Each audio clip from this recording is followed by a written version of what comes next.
Hello everyone दोस्तों, स्वागत है आप सभी का। काफ़ी दिनों बाद आज लॉन्ग वीडियो बना रहा हूँ, लेकिन अब मैं कोशिश करूँगा कि लॉन्ग वीडियोस भी आपके लिए रेगुलर लाता रहूँ। लेकिन टाइम ज़्यादा लगता है तो इस वजह से लॉन्ग वीडियोस मैंने थोड़ी कम कर दी हैं। कम क्या, बिल्कुल कम ही कर दी है। और शॉर्ट तो भी मैं बना रहा हूँ, लेकिन लॉन्ग वीडियोस भी मैं अब कोशिश करूँगा कि आपके लिए बनाऊँ। तो आज के इस वीडियो में हम बात करेंगे कि आरआरबी एएलपी CBT2 एग्ज़ाम की प्रिपरेशन में जो आपका सिलेबस है वो क्या रहने वाला है, पहली बात। दूसरी बात, किन स्टूडेंट को आरआरबी एएलपी CBT2 एग्ज़ाम की प्रिपरेशन करना चाहिए, कितने मार्क्स अगर आपके आंसर के आने के बाद बन रहे हैं तो आपको CBT2 एग्ज़ाम की प्रिपरेशन में लग जाना चाहिए।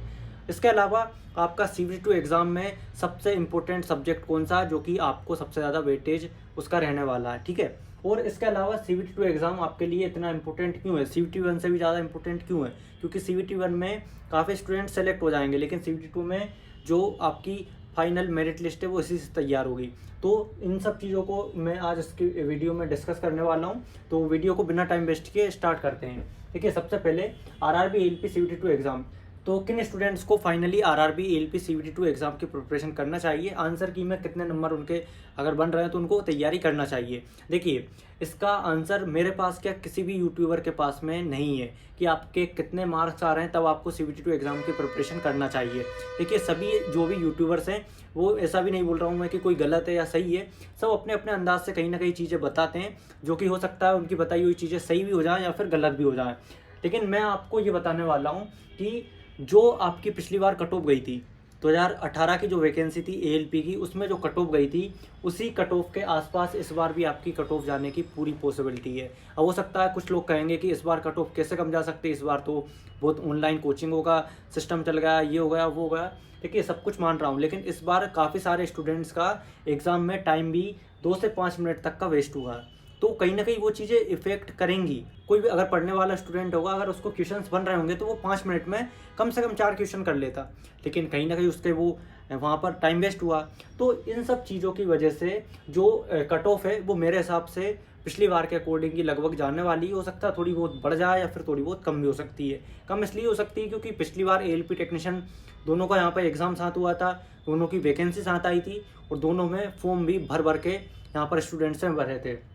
लेकिन इस बार आपका एएलपी में जो स्टूडेंट की संख्या वो 19 लाख के लगभग है, और जो यहाँ पर प्रेजेंट थे एग्ज़ाम देने के लिए उनकी संख्या लगभग 13-14 लाख के समथिंग यहाँ पर होगी। तो इस वजह से कहीं ना कहीं आपकी जो एएलपी की कट ऑफ है वो पिछली बार के कंपैरिजन में उसी के लगभग जाने वाली है, ठीक है ना। तो इस चीज़ को आपको ध्यान रखना है। बात करें कितने नंबर आपके बनना चाहिए, तो देखिए, मैं आउट ऑफ 75 आपको नहीं बता रहा हूँ, मैं आउट ऑफ 100 आपको बता रहा हूँ।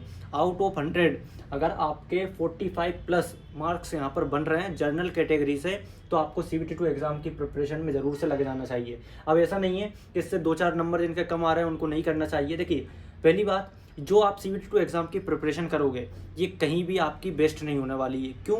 क्योंकि जस्ट अभी जनवरी में आपकी एएलपी की न्यू वैकेंसी भी आने वाली है।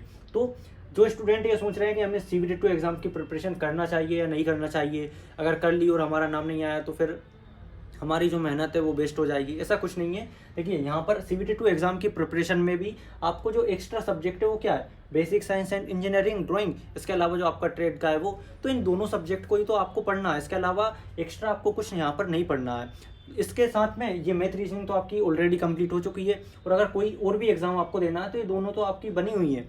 तो इसके अलावा आपको पढ़ना ही है बेसिक साइंस एंड इंजीनियरिंग और ट्रेड, ठीक है ना। अब देखिए, इसलिए आपकी जो तैयारी है वो वेस्ट नहीं जाएगी, क्योंकि आपको सिर्फ यहाँ पर 1 से 2 ही सब्जेक्ट एक्स्ट्रा पढ़ना है, और जिसमें कि आपको ज़्यादा टाइम भी यहाँ पर नहीं देना है। और जनवरी में आपकी बिल्कुल लगी हुई यहाँ पर एएलपी की फिर से वैकेंसी आ रही है, तो वो भी आपके लिए एक अपॉर्चुनिटी है। इसके बाद में बात करते हैं CBT2 एग्ज़ाम की प्रिपरेशन में सबसे ज़्यादा इंपॉर्टेंट क्या है। देखिए, CBT2 एग्ज़ाम आपका यहाँ पर 2 पार्ट में होता है। पार्ट है जिसमें कि आपका मैथ्स आता है 25 नंबर का, रीजनिंग आता है यहाँ पर 25 नंबर का। इस बार आपका पार्ट ए में जीके जो है वो हट चुकी है, यानी आपको जीके यहाँ पर नहीं पढ़ना है, आपको basic science and engineering, drawing, इसको ही पढ़ना है। ये 3 सब्जेक्ट है यहाँ पर आपके मेन पार्ट ए में, maths, reasoning, basic science and engineering, drawing. अब देखिए, 10 नंबर की आपकी जीके हटी है। अब हो सकता है वो 10 नंबर आपके या तो 5-5 नंबर करके यहाँ पे प्लस कर दें, ठीक है, या फिर यहाँ पे अगर प्लस नहीं किए तो आपके जो 10 नंबर है वो डायरेक्ट यहाँ पे प्लस हो जाएंगे। तो यहाँ पर 50 नंबर की आपकी basic science and engineering drawing पूछी जाएगी। जो भी हो, आपके जो 100 नंबर का सिलेबस है वो इन तीनों सब्जेक्ट में से यहाँ पर पूछे जाने वाला है। तो ये आपका डाउट क्लियर हो गया होगा। इसके अलावा देखिए, जो आईटीआई का आपका ट्रेड है वो भी सबसे इम्पोर्टेंट है, क्योंकि ट्रेड में आपको क्वालिफाई करना इंपॉर्टेंट है। यहाँ पर 35% आपके मार्क्स होना चाहिए। पार्ट बी में दोनों ही एग्जाम में यहाँ पर आपको टोटल मिलाकर 1 घंटे 30 मिनट का समय पार्ट ए में मिलेगा और 1 घंटे का समय आपको यहाँ पर ट्रेड में मिलेगा। देखिए, जो आपका फाइनल मेरिट लिस्ट है वो पार्ट ए से तैयार होगी, लेकिन जब तक आप इस पार्ट बी में क्वालिफाई नहीं करोगे ना ट्रेड टेस्ट में, तब तक आपके जो पार्ट बी की आंसर की है उसको चेक ही नहीं किया जाएगा। तो पार्ट बी भी बहुत इंपॉर्टेंट है। जब तक आप इसमें क्वालिफाई नहीं करोगे तब तक आपका पार्ट ए की यहाँ पर कुछ भी प्रोसेस नहीं होगी। तो पार्ट बी, इसमें आपके जो भी आईटीआई ट्रेड से रिलेटेड आपने जिस भी ट्रेड से यहाँ पर अप्लाई किया उसके क्वेश्चंस रहेंगे, जिसमें कि 35% आपको यहाँ पर मार्क्स लाना है, यानी कि लगभग 26-27 क्वेश्चंस आपको यहाँ पर इसमें से सही करना होगा। और इसमें भी दोनों में सेम 1/3 की यहाँ पर नेगेटिव मार्किंग रहती है। देखिए, और बहुत सारे स्टूडेंट अभी क्या है कि आपका जो एएलपी के CBT 1 एग्ज़ाम है, इसमें से कम कितने 2,81,000 के समथिंग यहाँ पर स्टूडेंट्स को क्वालिफाई किया जाएगा CBT 2 एग्ज़ाम के लिए। लेकिन CBT 2 एग्ज़ाम से साइको टेस्ट के लिए सिर्फ 8 गुना कैंडिडेट्स को सिलेक्ट किया जाएगा।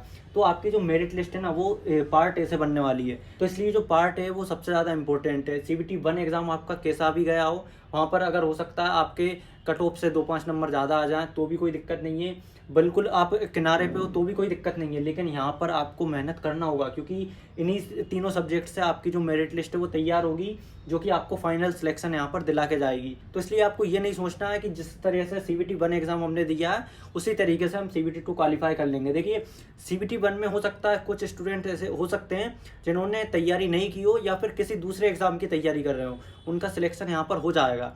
लेकिन जो CBT 2 है इसमें वही स्टूडेंट यहाँ पर निकलेगा जिसने दिल से रेलवे ALP CBT 2 एग्ज़ाम की प्रिपरेशन की होगी, क्योंकि यहाँ पर जो basic science and engineering drawing है ये आपका बहुत अलग सब्जेक्ट है। इसमें आपको ड्राइंग भी आती है, साइंस भी आती है, फिजिक्स स्पेशली यहाँ पर पूछी जाती है, जिसमें न्यूमेरिकल्स वगैरह आते हैं।